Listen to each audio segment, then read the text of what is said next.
Okay class, तो हम आज कंटिन्यू करेंगे बेसिक अकाउंटिंग कॉन्सेप्ट, हमारे सेकंड चैप्टर का डेरिवेटिव्स ऑफ अकाउंटिंग का नेक्स्ट टॉपिक। तो बेसिक इसमें से कुछ कुछ ऐसे कॉन्सेप्ट है जो हमने कवर किए हुए हैं, ठीक है, पहले वीडियोस में, लेकिन स्टिल वो इसके अंदर इंक्लूडेड थे, इसलिए मैंने यहाँ पे लिखे हुए हैं, ठीक है। तो स्टार्ट करते हैं। Business entity concept, treat the business and the owners as separate owners, puts money in businesses, loan outside owner's capital, owner takes out money from business, withdrawals, drawings not business expense। तो हमने बहुत बार इसको discuss किया कि entity जो होती है, owner अलग होता है और फर्म अलग होती है, एंटरप्राइज अलग होता है, ठीक है।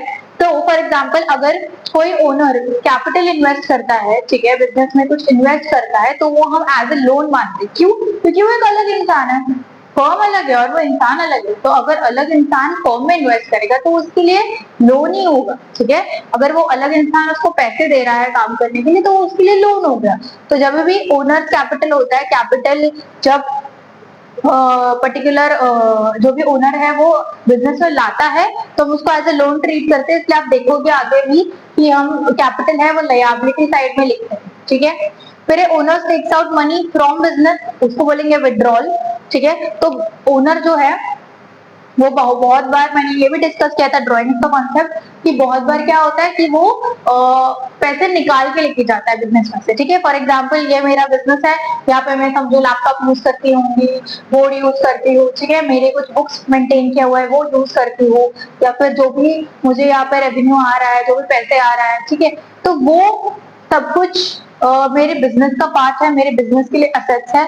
तो अगर मैं मेरे पार्टनर्स जो है वो मेरे पास आते हैं, मुझे बोलते हैं कि मुझे कुछ A4 साइज शीट चाहिए प्रिंटिंग के लिए, तो मैं लेके जा रहा हूँ, तो उन्होंने एक शीट का बंडल लेके गए, ठीक है। या फिर आज इतना इतना प्रॉफिट हुआ, इतना इतना रेवेन्यू जनरेट हुआ है, समझो 10,000 हुआ है, 20,000 हुआ है, तो उसमें से 5,000 में लेके जा रहा हूँ, तो उसको हम ड्रॉइंग्स बोलेंगे। तो जो ओनर्स होते हैं वो अपने पर्सनल पर्पज के लिए जो भी फॉर्म से लेके जाता है, ठीक है, तो वो मनी भी हो सकता है, वो एसेट भी हो सकता है, तो उसको हम ड्रॉइंग्स बोलते हैं, ठीक है। तो उसको विड्रॉल्स बोलेंगे, तो वो भी अलग है, ठीक है, क्योंकि वो हमारे बिजनेस से कुछ मतलब नहीं है, वो हमारे बिजनेस का एक्सपेंस नहीं हुआ, उसको ड्रॉइंग्स बोलेंगे, ठीक है। तो इसलिए एंटिटी, बिजनेस एंटिटी ये कॉन्सेप्ट दिया है कि बिजनेस और जो ओनर है वो एक अलग अलग एंटिटी, ठीक है। फिर आता है money measurement concept, record those things which can be measured in money such as sales और एक्सपेंसेस। तो हम ये इनिशियल स्टेज से ही हम ये बोल रहे हैं कि हमें सिर्फ मॉनेटरी टर्म्स की चीजों को रिकॉर्ड करना है, नॉन मॉनेटरी हम रिकॉर्ड नहीं कर सकते।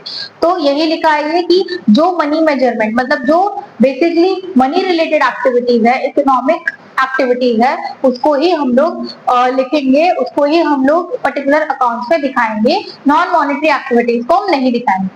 फिर है going concern concept, assume the business keeps running not close down soon। तो ये हमने किया है, 2-3 बार इसको डिस्कस किया है कि गोइंग कंसर्न कॉन्सेप्ट क्या है, कि हम ऐसा अज्यूम करते हैं, बिजनेसेस ऐसा अज्यूम करते हैं कि मेरा बिजनेस चलता ही रहेगा। वो ऐसे कोई भी बिजनेसमैन नहीं बोलता मैं ये बिजनेस 2 साल ही करूंगा, मैं बिजनेस 2 महीने ही करूंगा, मैं बिजनेस 5 महीने ही करूंगा, उसके बाद बंद कर दूंगा, ठीक है। ऐसे नहीं होता है, हम ऐसे ही अज्यूम करते हैं कि बिजनेस चलता रहेगा और ग्रो करेगा और एक्सपांड करेगा, लेकिन ये बंद नहीं होगा, ठीक है। तो उसको गोइंग कंसर्न कॉन्सेप्ट बोलेंगे। फिर accounting period concept, break finance into regular time chunks like month, quarter और year as users need update. तो हमें हमारे बिजनेस के जो यूजर्स होते हैं उनको अपडेट देता रहना पड़ता है कि ये चल रहा है, ये हमारे ऑपरेशन है, ये हमने नया खरीदा है, नए परचेजेस है, ये नए हमारे एक्सपेंसेस है, ठीक है। तो हमारा लमसम ये बन रहा है, ये हमारा ग्रॉस प्रॉफिट बन रहा है, हमारा नेट प्रॉफिट बन रहा है। तो जो भी हम अकाउंटिंग कर रहे हैं उसको हम डिवाइड कर देते हैं मंथली बेसिस पे या क्वार्टरली बेसिस पे या एनुअली। ऐसे डिवीजन क्यों करते हैं, वो डिपेंड करता है कि हमारे यूजर्स को कब उसकी जरूरत है और कौन से अपडेट्स हमको उनको देने हैं, ठीक है। उस पर डिपेंड करता है, कंपनी टू कंपनी डिपेंड करता है कि लोग कैसे अकाउंट मेंटेन करते हैं, ठीक है। जो इवन इंटरनल यूजर्स होते हैं उनको ना काफी रेगुलर रिपोर्ट्स की जरूरत होती है ताकि वो चेक रख सके कि क्या चल रहा है हमारे बिजनेस में। वेराज जो आउटसाइडर्स होते हैं उनको हम इतने रेगुलर रिपोर्ट्स नहीं देते, उनको यूजुअली हम लोग क्वार्टरली या एनुअली रिपोर्ट देते हैं, ठीक है। फिर आता है हिस्टोरिकल कॉस्ट कॉन्सेप्ट, ये हमने कवर किया था फिर से डिस्कस करेंगे record assets at the price you actually paid including extra cost like shipping. तो मैंने ये बताया था कि हम जो भी कॉस्ट इंकर करते हैं, ठीक है, उसको है वही लिखना है, वही दिखाना है, उसको कम ज्यादा नहीं दिखाना है, ठीक है। मैं कुछ टूल्स खरीदती हूँ, कुछ इक्विपमेंट खरीदती हूँ, अगर उसका कॉस्ट 10,000 है तो मुझे 10,000 ही दिखाना है। उसके साथ अगर मुझे कोई ट्रांसपोर्टेशन कॉस्ट आ रहा है, शिपिंग कॉस्ट आ रहा है, ठीक है, तो वो भी मुझे उसमें एड ऑन करके दिखाना है। जो कॉस्ट है वही दिखाना है, कम ज्यादा दिखाना नहीं, ठीक है। फिर dual aspect concept, every transaction has two sides. This is the basis of double entry bookkeeping. double entry bookkeeping हम करेंगे नेक्स्ट कॉन्सेप्ट में। तो बेसिकली क्या होता है, कोई भी आप ट्रांजैक्शन करते हो तो उसके दो पहलू होते हैं, ठीक है, दो साइड्स होते हैं, ठीक है। मतलब फॉर एग्जाम्पल अगर मैं आपसे मशीनरी परचेज कर रही हूँ तो आप मुझे मशीनरी दे रहे हो, वो मैं रिकॉर्ड करूंगी कि XYZ इंसान से मैंने ये मशीनरी खरीदी परचेजेस, ठीक है, और मैंने आपको उसके बदले कैश दिया, पैसे दिए, तो वो सेकंड ट्रांजैक्शन हो गया, है ना। एक सेकंड ट्रांजैक्शन हम रिकॉर्ड कर रहे हैं कि मैंने आपको पैसे दिए, तो मैंने XYZ को पैसे दिए, ठीक है, कैश दिए, तो वो एक मैं अलग ट्रांजैक्शन लिखूंगी। तो उसको हम डुअल कॉन्सेप्ट बोलते हैं, ठीक है, डुअल एस्पेक्ट बोलते हैं, और ये डबल एंट्री बुक कीपिंग में हम करते हैं, ठीक है। हम देखेंगे specially double entry book keeping क्या है, उसका अलग हम कॉन्सेप्ट पढ़ेंगे आगे नेक्स्ट वीडियो में या नेक्स्ट पार्ट में जो भी है। फिर रेवेन्यू रिकॉग्निशन कॉन्सेप्ट हमने किया था, मैचिंग कॉन्सेप्ट किया था, फुल डिस्क्लोजर कंसिस्टेंसी किया था।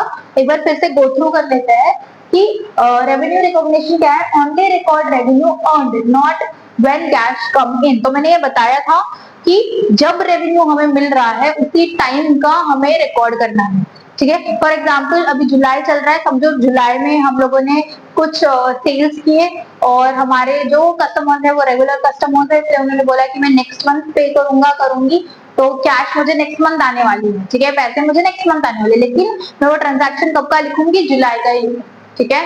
अगस्त का नहीं लिखूंगी, अगस्त में मुझे कैश आने वाला नहीं, मैं जुलाई में मैंने वो सेल किया है, मुझे रेवेन्यू आया, मैंने जुलाई लिखूंगी, तो उसको रेवेन्यू रिकॉग्निशन कॉन्सेप्ट बोलते हैं।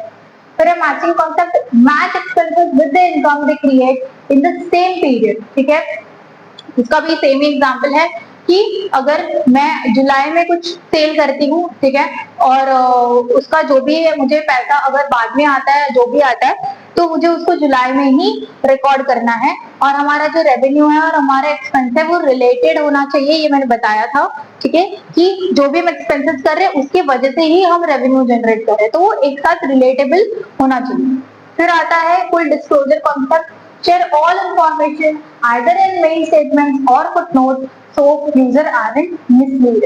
तो बहुत बार ऐसे होता है कि हमारी कंपनी में छोटे छोटे चेंजेस आते हैं लेकिन काफी इंपॉर्टेंट चेंजेस होते हैं, ठीक है, तो उसको हम लोग हमारे यूजर्स तक पहुंचाते हैं, ठीक है। ये तो हम कर रही है मंथली बेसिस, क्वार्टरली बेसिस या फिर ईयरली बेसिस पे हम इंफॉर्मेशन तो यूजर्स को दे ही रहे, लेकिन फॉर एग्जांपल हमारा जो सप्लायर है जिसके साथ हम रेगुलरली डील करते हैं, हम हर महीने उससे कुछ ना कुछ मटेरियल खरीदते हैं, ठीक है, तो उसको हमने बोला कि लास्ट मंथ का मेरा जो भी मटेरियल है वो बच गया है तो इस महीने मैं नहीं खरीदूंगी, तो ये अपडेट मुझे बाकी लोगों को देने की जरूरत नहीं, ये मुझे पर्टिकुलर सप्लायर को ही देना है।